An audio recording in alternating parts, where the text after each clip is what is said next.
Thank you very much. Thank you. There are days when I wish I hadn't been there. There are moments when I try to forget the things that I saw, the things that I heard that soul-crushing morning at the firehouse in Sandy Hook, Connecticut.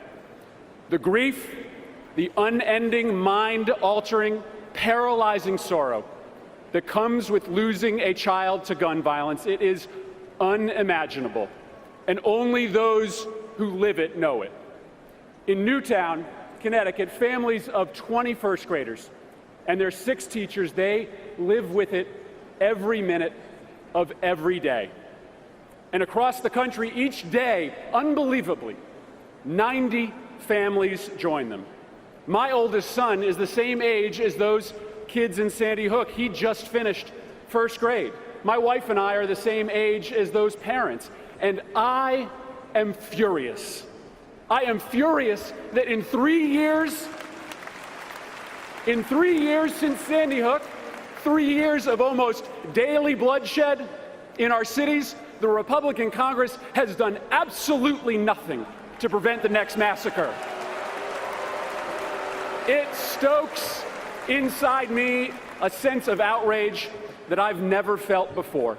And that's what drove me to stand on the floor of the United States Senate for 15 hours to demand change.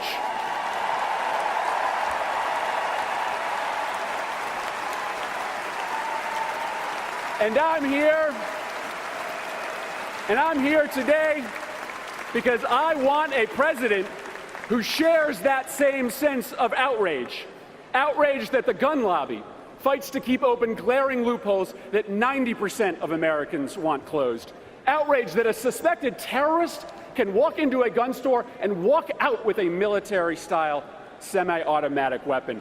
Now, Hillary Clinton, she didn't have to make fighting gun violence the centerpiece of her campaign. Frankly, I'm sure people told her that it wasn't worth the political risk. But she held firm. She stood up to the NRA, and Hillary Clinton pledged to take Washington back from the gun lobby. And Donald Trump, when he sees gun violence devastating our communities, it's just like everything else. He sees it as an opportunity. Another opportunity to convince Americans that they should fear one another. Another opportunity to do the bidding of the gun lobby. Listen, 90% of Americans want our background check system strengthened and expanded to cover more gun sales so that dangerous weapons don't fall into the wrong hands. But Trump says that in his first hour in the Oval Office, he'll roll back safeguards that we already have. And even more sinister, Trump said that by the end of his first day in office, he'll mandate that every school in America allow guns in their classroom. Think about that for a moment. Of all of the things that Donald Trump could have promised to do on his first day in office, he chose weakening background checks and putting guns in elementary schools. This is a fate that we cannot accept. And so, my friends, there is no reason to feel helpless about the horrifying trajectory of cascading massacres. Because you know what? We can change this. Smart gun policy, like background checks, it can make this country safer. Now, I stood on the floor of the United States Senate for 15 hours because I had had enough. Enough of children dying in our classrooms. Enough of the nightly bloodshed on our city streets. Enough of our police officers being outgunned, ambushed, and cut down in the line of duty. I've had enough. And friends, it is time to take Washington back from the gun lobby.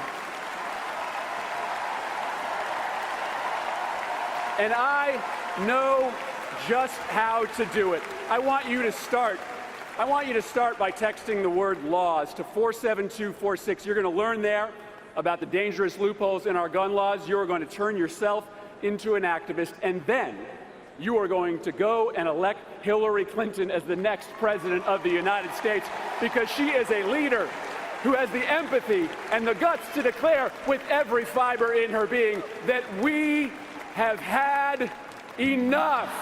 Thank you